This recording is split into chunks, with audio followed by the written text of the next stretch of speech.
Bueno, pues buenas noches. Muchas gracias por acompañarnos otra noche de miércoles de SOMA.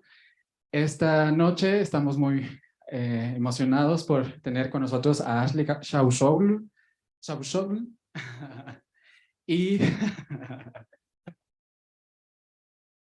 y si me permiten leerles una breve semblanza. Asli Cavusoglu es una artista cuyo trabajo examina la forma en que los hechos culturales e históricos son transformados, representados e interpretados por individuos. Çavuşoğlu a menudo asume el papel de intérprete, escritor o facilitador en sus proyectos para resaltar la naturaleza precaria y subjetiva de nuestras historias compartidas. La mayor parte de su trabajo surge de ejercicios narrativos experimentales que emplean mecanismos de borrado, repetición, réplicas e interacción narrativa. Y bueno, ya no robo más tiempo, le concedo la palabra entonces a Asli.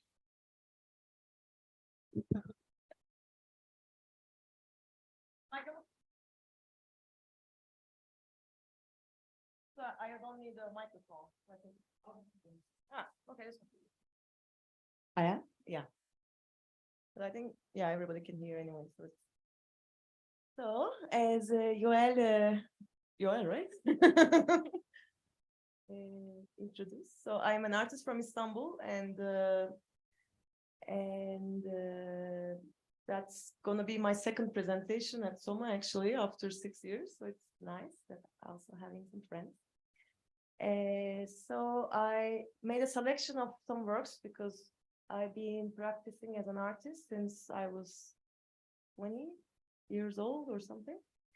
And so there are a lot of works, but I made I selected 3 works from the past so you can understand the relation with the work that's the exhibition that I'm going to have next week at N.Y.C.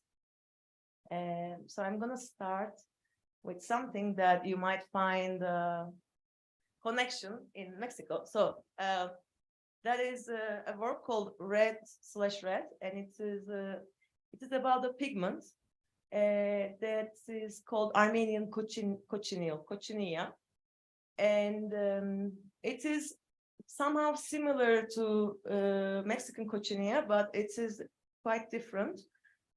Both in terms of the color it gives and also the plants that it lives with. So this particular insect lives in the border between Turkey and Armenia. And after so in Turkey in 1915 there was a genocide, Armenian genocide, and this pigment is called Armenian cochineal because it was produced by Armenians. They had the knowledge how to produce this color, and after that genocide, a lot of people were wiped out from the region, and also the knowledge of making this color disappeared. And actually, funny enough, that I encountered this knowledge when I was in Mexico in 2015. I was visiting a friend who was a cousin of a friend who is here now, an Armenian Mexican friend, who told me about this pigment. And it's in Wikipedia it says it's completely erased from the world. Nobody knows how to make this color. And I was very interested in, like, is it true that nobody else can do it? And so that was like the starting point of my research. So now you're gonna like see how my research is kind of being evolved. So I go back to Turkey and I try to find someone who knows, like, who has a knowledge about making this color. And so that's like, biologically it's very interesting because this insect lives with the plants, so they have kind of a coexistence, and they need each other in order to exist. And geographically, it only lives in the border between Turkey and Armenia, as I just mentioned. And this border that is now closed, so there is no diplomatic relations between Turkey and Armenia because of the disputes about defining it as a genocide. And And it was interesting because it was also 2015 was the 100th year of genocide. So in a way, this project really wanted to happen, and it used me to, conduct it. I feel, and so after really a lot of research, I found out there was one person in Armenia who still produces this color for scientific purposes, and he, after so many trips to Armenia, he agreed to give me 10 grams of this ink. And for this project that was commissioned by Istanbul Biennial, with this 10 grams of ink, I create this series of drawings, which you will see. I also use another pigment that is Turkish red, like in the Turkish flag, you use this, you see this red. So I wanted to tell a story of a color and its disappearance. It's because in Armenian side, because of industrialization, this pigment is getting extinct. On the Turkish side, however, there is a lot of this insect and the plant, but nobody knows how to make this color. So for me to touch upon the subject, very fragile subject, also a subject that you can face jail or something, because to call it genocide in Turkey is still quite tricky. That's why I was thinking, also because I'm not Armenian, so I was thinking not to represent myself as this person who is defining the rights of Armenia. I wanted to have a distance, and I wanted to create this work in a way that where only the color speaks. So in this entire exhibition, I didn't use any other color than Turkish red and the 10 grams of ink that was given to me by the scientist in Armenia.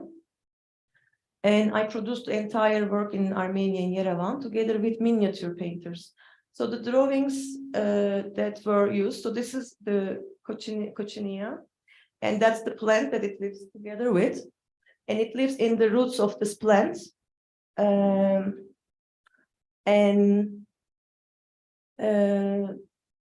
it's symbolically also very important for Armenian culture. So for Armenian ancient miniatures, this color was used abundantly.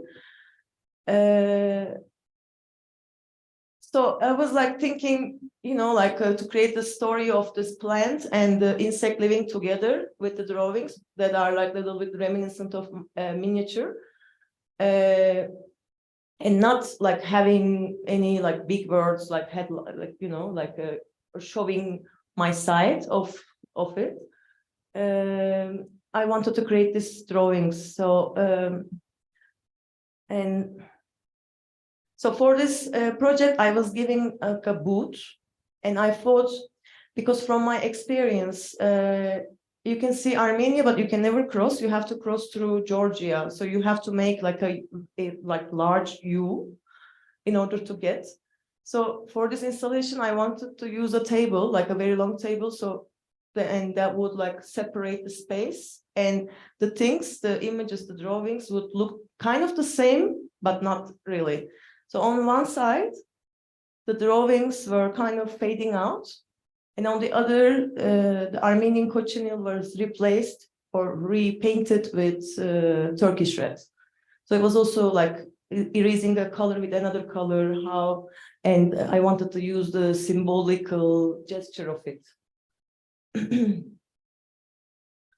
And so it was shown in different places. And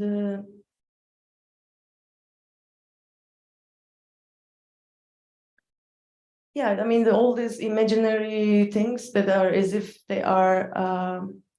So I use this kind of form of books because the reason why this scientist in Armenia is still producing this color is because he's working in a miniature drawings museum, and when they have to lend a piece to another museum, they have to have a replica. So in a replica that you only see the first open pages, and it's like a fake historical book. And I love that idea. Like, it's to create a fake. They kind of like had to, you know, there was at least someone who had to produce it in order to keep this tradition going. So I wanted to use this form in the exhibition. And then, so this pigment is very like unknown, also amongst the color scientists. And it's because it was like kind of a Turkish person doing this, and I didn't also want it to claim it. And I was in touch with the museum in Harvard that is like a pigment museum. There's a pigment museum in Harvard. And I gave one remaining gram to them. And they didn't know about that. They thought it was like completely disappeared. So now it's also in their archive. So that's the first one. And this one is, you will see here. So actually, like this, the previous project about red is like more how I got interested in color, because like colors is important for artists and everything is, but mostly in the form or in the more, you know, shape, drawings, hues, and other things. But my interest started like the materiality of a pigment.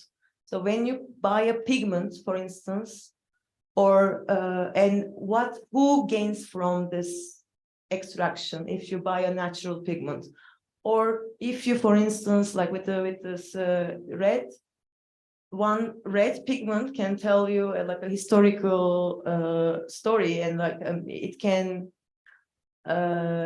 unfold completely in other political backgrounds of what happened to this pigment. And so I was really interested, and I really liked that path in a way. And that's the second project that I did.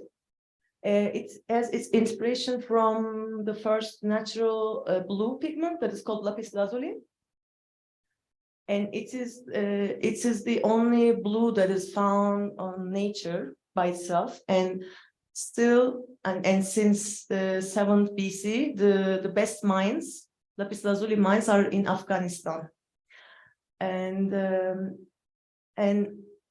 so after it was discovered in Afghanistan in the pre-Renaissance times, it traveled to Europe, and I'm sure you remember the coats of Virgin Mary, painted in blue, and it was so expensive. It was more expensive than gold, and it was only religious figures who were allowed to be painted in blue.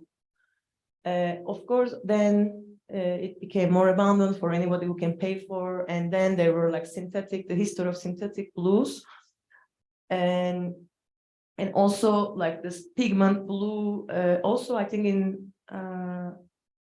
indigo, for instance, it caused a lot of revolts. Also in the Central America, because the colonizers had plantations of indigo, and they forced people to work also in India. So it's like when we look at colors, we don't really think about the stories behind them and how they were utilized to enslave people. And now for the last 10 years, so the mines, the lapis lazuli mines, are still in Afghanistan, and they are still very expensive, and they are still extracted in a very primitive ways, like with donkeys and with a lot of like risk. And that area is completely controlled by Taliban. So I was interested in how this color, that is like the most loved color in the world, like a lot of people, like 70% of the world population's favorite color is blue. And the color of Facebook, the color of UNICEF, the color of like all the democratic institutions use blue as their, like, you know, signifying color. How it was like that, and the original is now benefiting Taliban. So in order to kind of not emphasize it, in order to, you know, think about it, maybe. I got this commission by the new museum, And I wanted to create a panel of frescoes, and there are, if I remember correctly, 30 panels in total, and there are like 25 to 15 meters, and so, and they are all like created separately and traveled. They were produced in Istanbul, and what I wanted to have is like to use the symbolism of the lapis lazuli and where in the history they were mostly used, and create a story of today, and like all this the colors of the as I mentioned, like European Union color and Russian flag blue, and so it's kind of a sketch of like the story of blue color blue. So it's like, I mean, you see like some elements from the history, and the first, like for instance, this one is like kind of blurry, but it's the first time the water was somehow was painted in blue. Before that, there was no connection that water might be blue, and it was found in a church in Cappadocia as fresco. So I wanted to use fresco because usually like lapis lazuli is used for like either objects or paintings, but the only way for a historian to trace where it traveled is through looking at frescoes. So I wanted to kind of, that's why revisit this idea of the source of lapis. And yeah, that's like the studio that we produced. So we work with an advisor who helped us about like preparing so fresco is, maybe I should also explain, is a process when you put you create a plaster, and then you put the fresh pigment with water, you apply it on the fresh plaster, and then it dries and it encapsulates the paint. So it's like only you have 3 hours to finish it, and then it's dry. And yeah, there were some tests.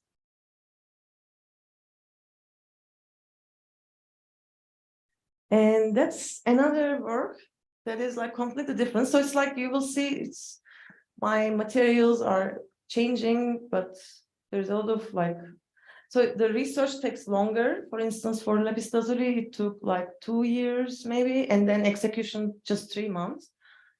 Also with the red projects, there's like a lot of visits to Armenia, to Mexico, even. It's like in 1 year, and then I was still like trying to find the right way to. And then once I am like convinced that it should be the form, then production is easy. So for this too, it was like a.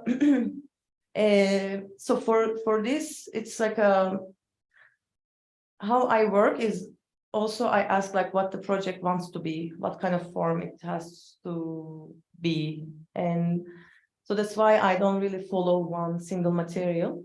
So with this one, it's as you see, a newspaper, and I did it right after there were like politically Turkey was really strange.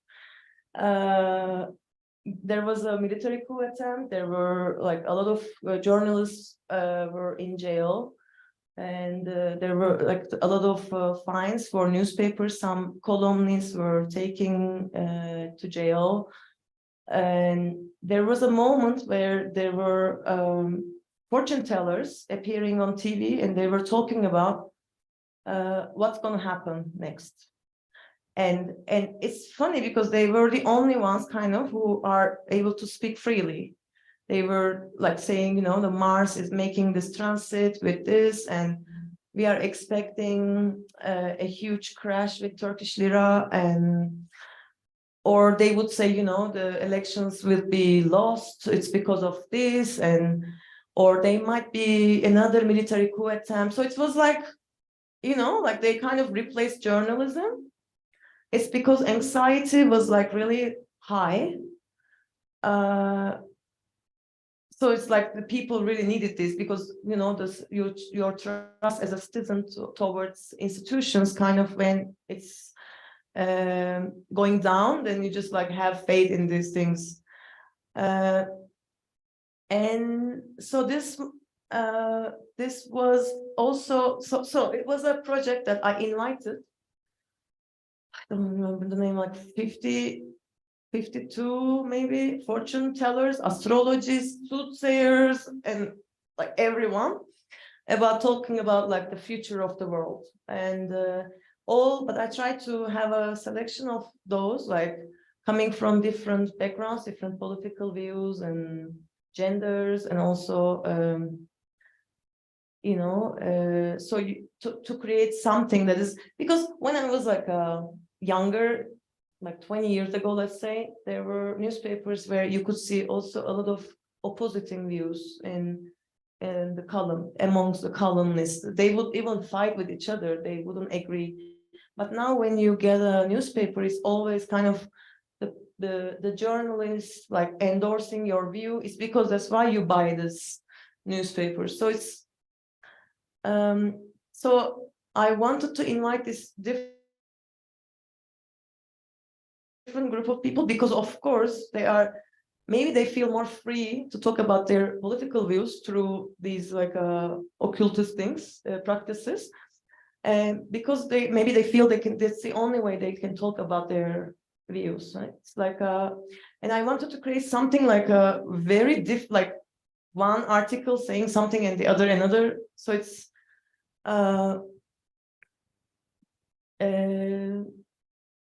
so it was like in a way, a really multi-voiced newspaper.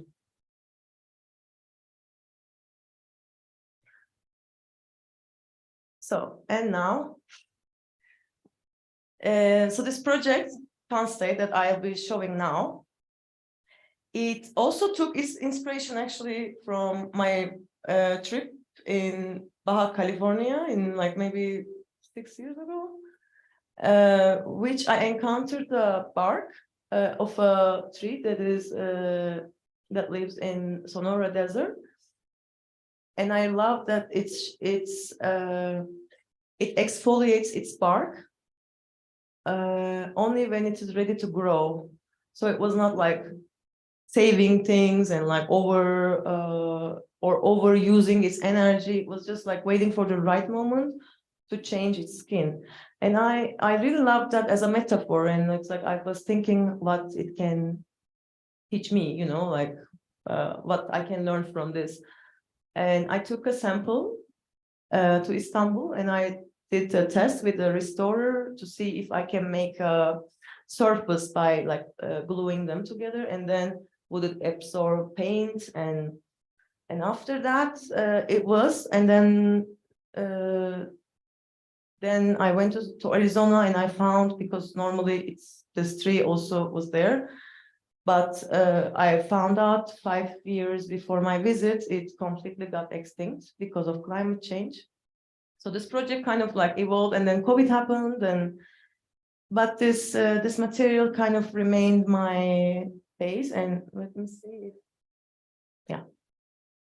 So I produced this project called Translate, and so it just, as a material, it took its inspiration from the spark, but also the title Translate means the situation when there's this organism called Translate, I say tardigrade, and it is very famous with its resilience towards like really difficult circumstances. So whenever like there is like sudden lava explosion or something, it can let go of its extensive water, and it shrinks, and then it turns into a state that is between living and dying. And this process is called, this state is called Translate. And I really love this idea about like and then whenever the circumstances are ready, then it can grow again and it can be alive again. So that's why I wanted to call it state, because it has this implication of it's like a state, or it's like a country, or and also it's very much about like it, or I made a connection between this part I was collecting, and it's like also in a way the plants in the desert, they have to use their resources very carefully, and so I was like thinking about these concepts, and I was thinking about having an exhibition only about materials, and materials that are like talking about these issues, or the materials that are on the edge of getting extinct, that are like what the materials themselves can say. So that's why this exhibition is very, apart from a few works, it's a very materials kind of talking. So all the elements, for instance, you will see some black paints, like in this work, for instance. It is a pigment called bone black, and it is produced out of bones. So it was so for instance, even that is like something that I have I thought about it carefully, what to use. And so this work, this show, and this idea of state is like I am trying to focus on the thing that is like we are going into a transformation process, and it's not bad, or it's not going to be we're not going to like completely die, because nothing really dies. It's like when you die, even your bones become a pigment. And so it's just like what this exhibition is, through this exhibition I'm trying to emphasize is kind of, I'm trying to also maybe calm myself a bit, have a meditation, and just like to think about this, because also I am suffering from climate anxiety too, like everyone else. So for instance, this work is called Tina, and it's a form of an accordion book that I use this bark together with leather and this pigment, and you see this abstract shapes. So Tina, the title is there is no alternative. It was a slogan used by Margaret Thatcher during the liberalism times. And I wanted to have a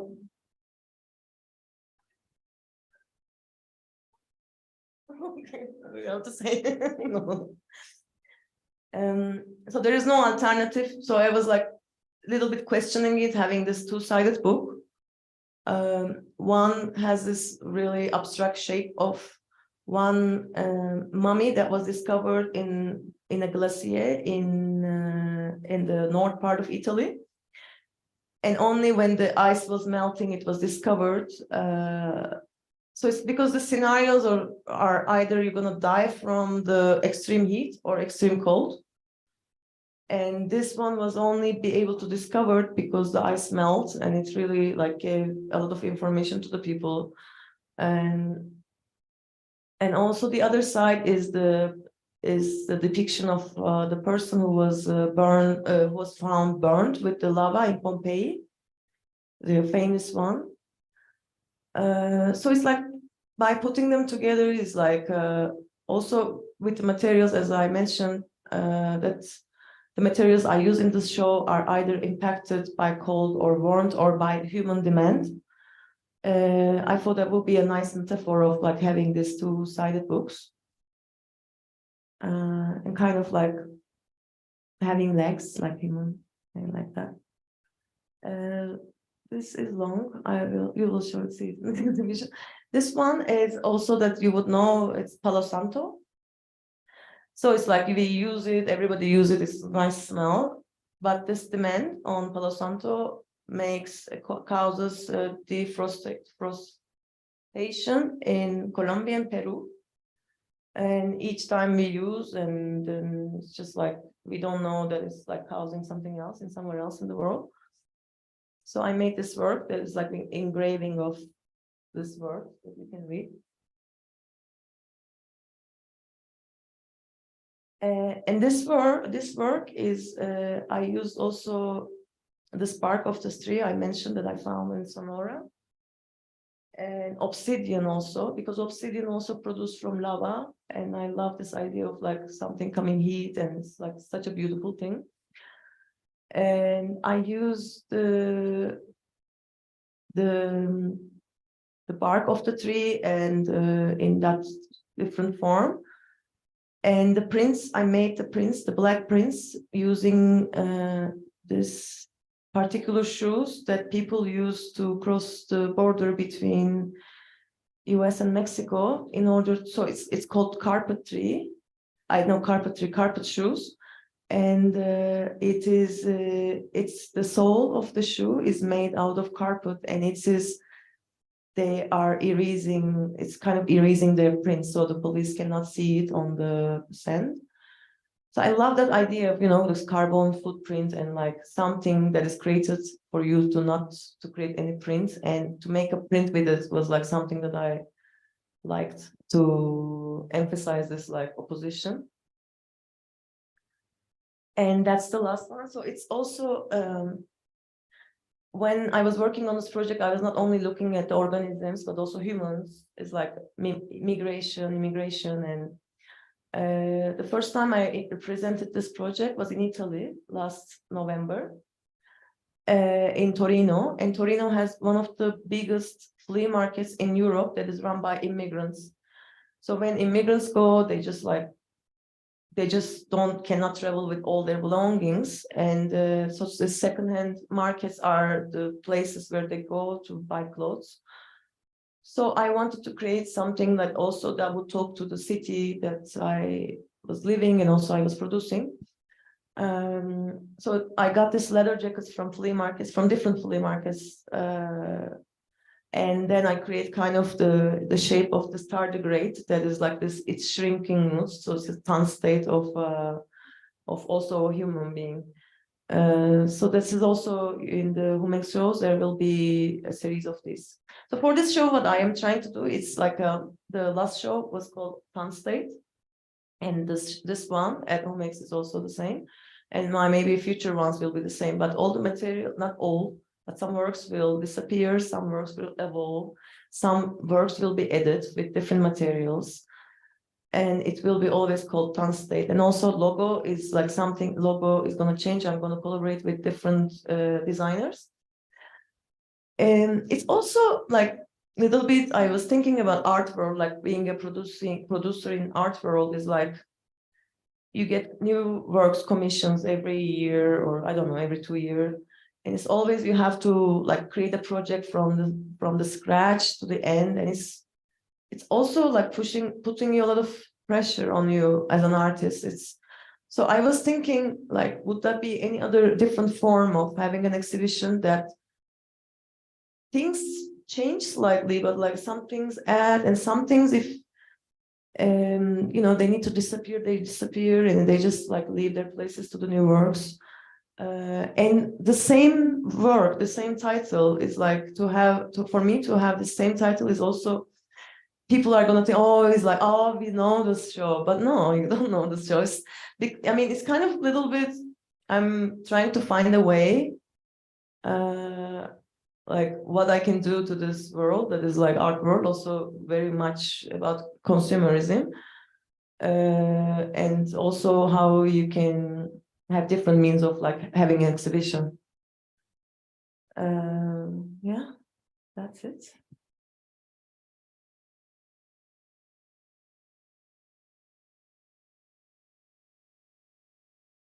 $40 minutes. Yeah. Thank you. 40 minutes.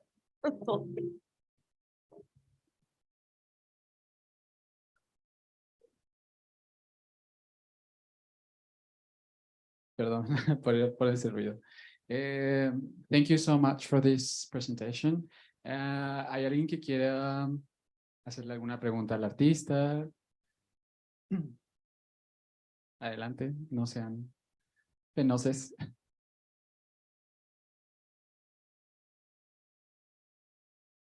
You tell me. Okay, the newspapers that you made, it was made of real people that they were investigators or academics, or that they were like a specialist on the themes that you, or yeah, the discipline, and they were talking about a future, right? Like a good future, because I was reading like the titles, it was like Syria is okay, and I don't know, everything was kind of perfect. It sounded like perfect. I think you I optimistic. So yeah, I am optimistic today, maybe, I don't know. No, okay, yeah, Turkey to be ruled by monarchy. I'm sorry.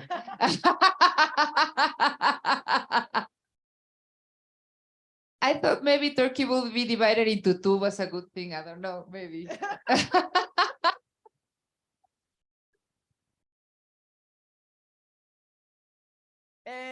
Yeah, it's like there are some good things, but also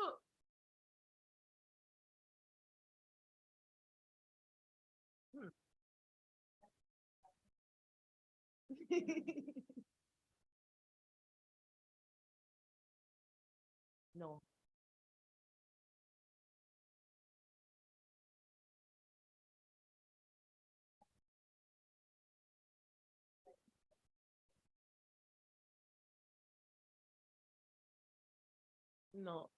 No, it's a good question because it was funny. This project was commissioned by an arts institution in Ukraine, in Kiev, before the war, of course.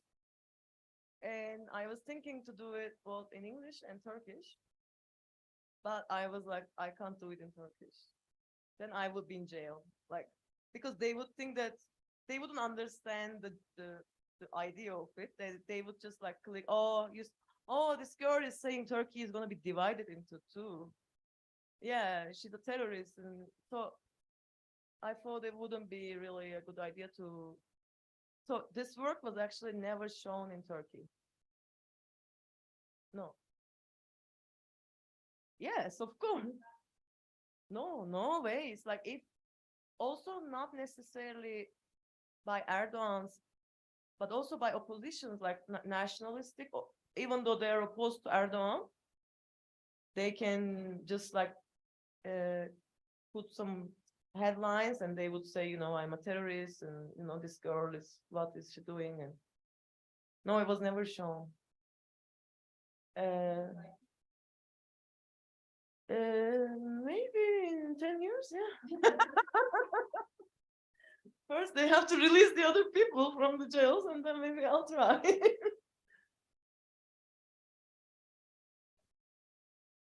Yeah, but they are made by astrologists, tarotists, and no one like no one who is expert on the politics or. Thank you.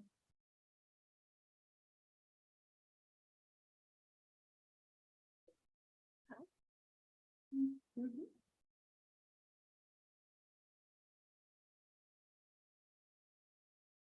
Gracias.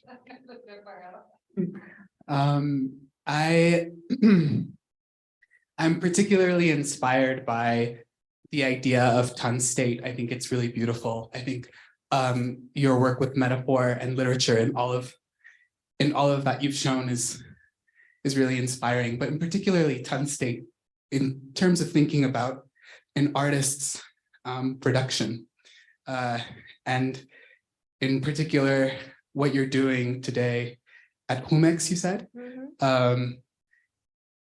This sort of living, dead, replacing, putting back in, old work, new work, kind of always in a state of transition. And that's related to maybe your experience with finding this bark in Sonora that rejuvenates when it needs to, right? And it conserves energy. So as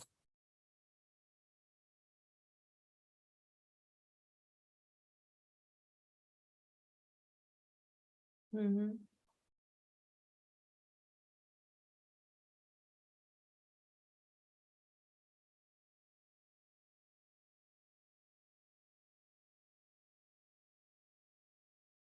Yeah.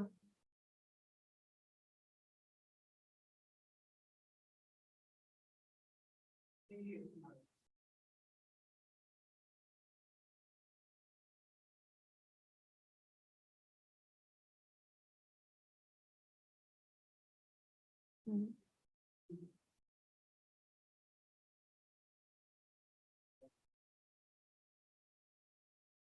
Mhm.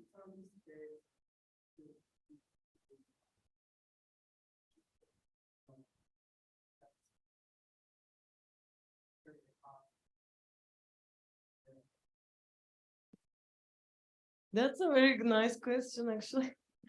It's because the first project I ever did in my life was a project that I didn't really do it with the intention of like having an art project. It was it was out of curiosity, and I was wondering if you can have this billboards in the streets, like you see a lot of advertisements and everything, and it's like I was interested in, is there any mechanism, control mechanism? Would you be able to create fake news through the system, or was there any mechanism that controls what you post on billboards? So for this, when I was still in the university, I like with very little money, obviously, I did a test. I created this poster, film poster, that nothing in it is correct. There's no, the director is like a fake name, everything is, and there's not such a film, but it says, oh, the famous director from this film is second coming up, and with this wonderful, and it's like from the quote from fake newspapers. Oh, it's like Daily Star News said, fantastic, must. It's like, and yes, it was able to go through the streets without any questioning, and so it's my relation with books, or this thing started with actually with this project, maybe because it was like you create a text, that text is very convincing. It's like, because it's fiction, it could be real, it could be, but also if you somehow provide all the other displays, or like, because if you see a billboard in the street, you would never question the information in it. It's like, and there was a time when there were no such a thing as fake news or anything. So for me, this project kind of made me realize maybe I'm doing art. And then I was more doing books, artist books, like a book as a format and as a text, what the text can tell you, or how you can perceive a book as a project. But yeah, it's like a very good observation, because it's like a little bit, yeah, I'm coming from text and book, I think. And also with this, maybe it was more with the work that you said, it's like the fresco work, the blue work, it was like more like an open book. Maybe, yeah, maybe that's from my formal practice, this inspiration. Hola.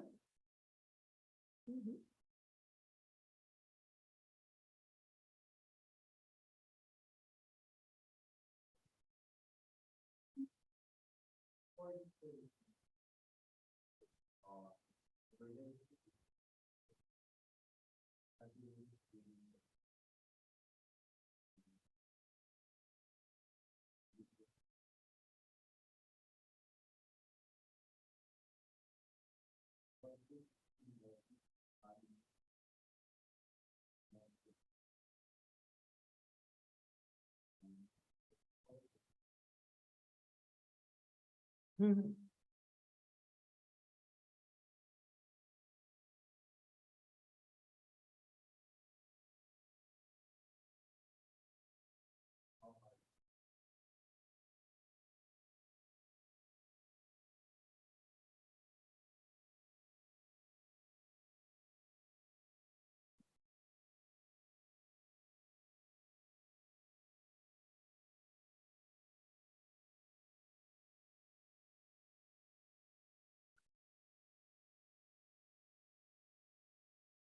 Yeah, I have to tell you that my knowledge about Mexican politics is very, very little, and I don't have the encouragement to say something about it. But my observation in general, not like the political world, but in general as a society, there are like some similarities, also like some really large differences, huge differences. I'd say, and yeah, I wish maybe if I'm here for a year or something, then I can maybe have a better answer to your question. What do you think?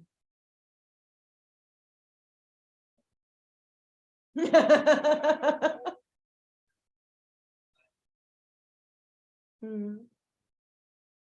Mhm.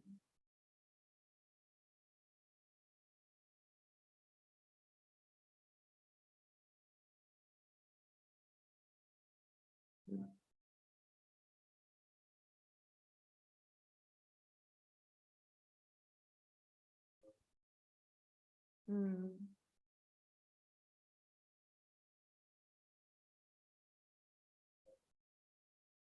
Mhm.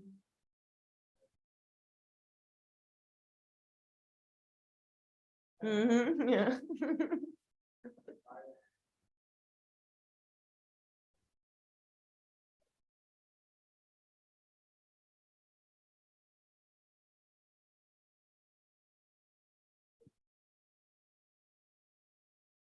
Yeah. Mm.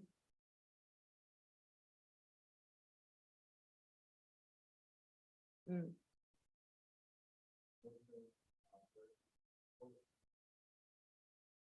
No, nothing. No, you're doing really fine. No, believe me, nothing. Nothing from Turkish government for us, nothing. Thank you. Yeah. I do have like a question. It's always like difficult to engage with the history of a country, especially with some moments, some unspoken moments. And at the beginning of the presentation, you spoke about the Armenian genocide, which is kind of tricky to speak about in Turkey. How was the reaction related with this work, and well, you engaging with this delicate moment in the history of, well, it was before the secular, well, the actual Republic of Turkey, but how was you in this process, and how was the reaction and reception of this work? Yeah, it's like it always occurred to me, especially after I had some visits to Armenia, is like how people are so saddened by this either use of this word or this word not being used. I was very surprised, like one word can really play with your emotions. It's like, and when I used this word genocide, I was hesitating, and I thought he's not here. I used it for the sake of Carlos, my friend, because I know that would make him happy.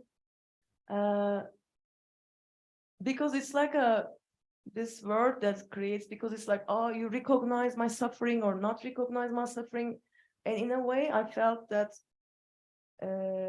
this confrontation got stuck only on this word. And it is, I think, still, because Mexican government just accepted the word genocide, and not the word, the act genocide, Armenian genocide, 2 weeks ago only. And that made some friends very happy and some friends very unhappy. So it's just maybe, I don't know, it's like I don't feel myself really on as a person who is like advocating this word to be used. But yeah, for me, it's like, it's something that is like that through this project, I tried not to emphasize this, whether we use this word or not. But I said, no, we don't use, we're just gonna say after 1915, this color, the knowledge disappears because it tells you what happened. You don't have to use the word genocide. You don't have what happened to these people, and you can just say also what happened to this color. So it's like, if we cannot talk about people, we can talk about color.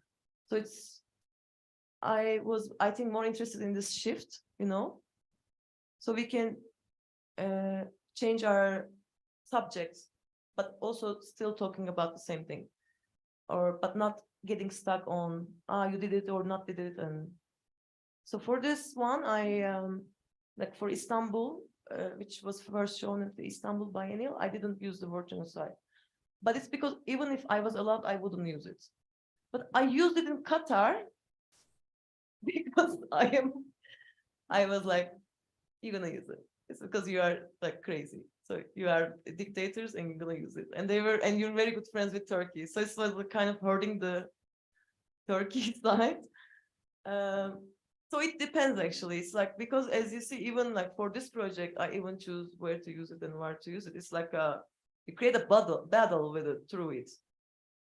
But in Istanbul, the reception of the project was very, I'd say, very humanistic, because it was not like directly saying anything, and it was also for the people to make up their minds. I was not like, the project was not saying this is what you should be thinking.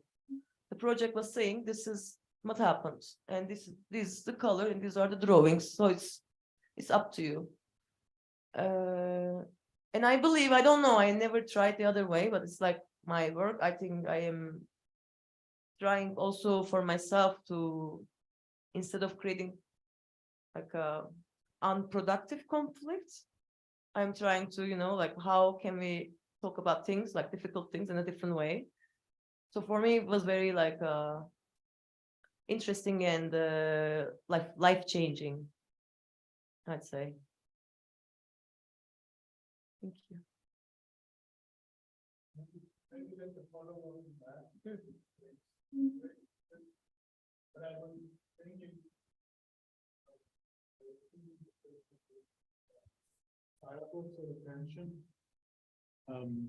Because I noticed that you even said like, let the colors speak. So I'm thinking that you're interested in the material qualities and, you know, like processes, social processes behind those materials. But I also see that you're very into beauty.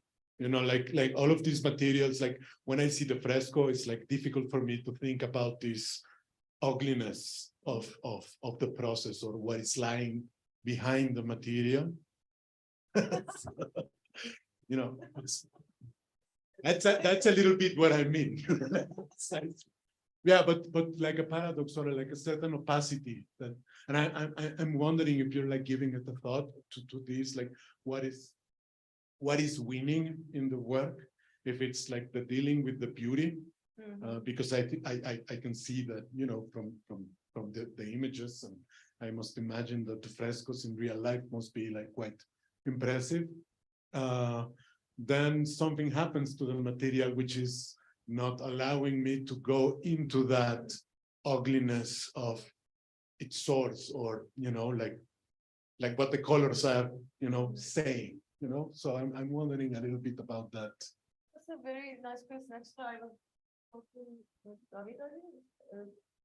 It's important for me, the aesthetic appealing of the work, because they are really loaded with political things and issues and conflicts. So it's for me, what I really, or my way, is like create something aesthetically appealing, and then if you want to go more, then you can discover more. But I am a little bit,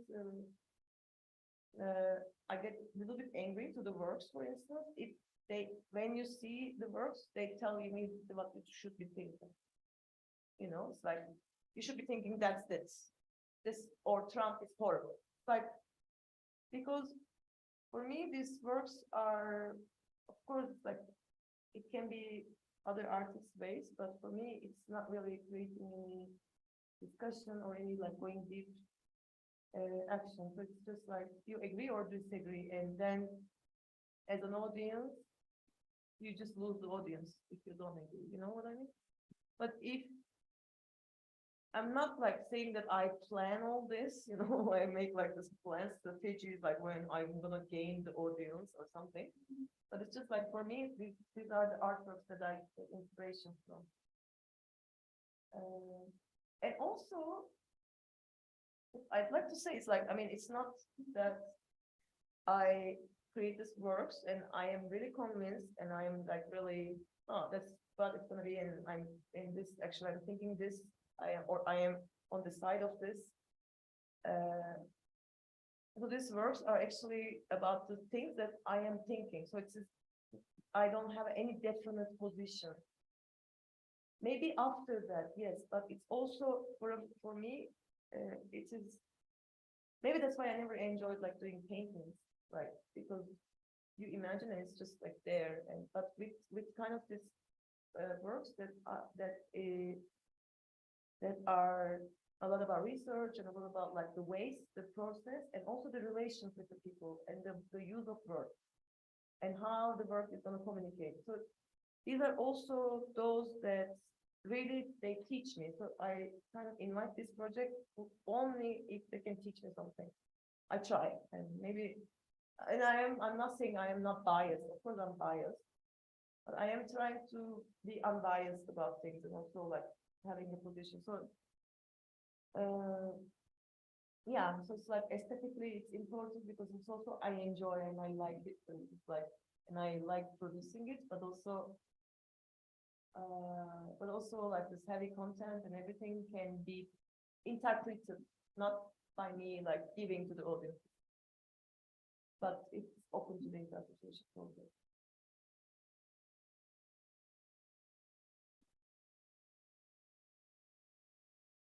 ¿Alguien más que quiera? Ánimo.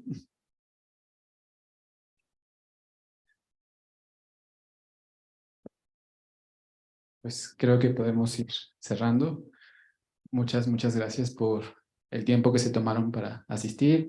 Thank you so much for the presentation and for answering our questions. Thank you so much.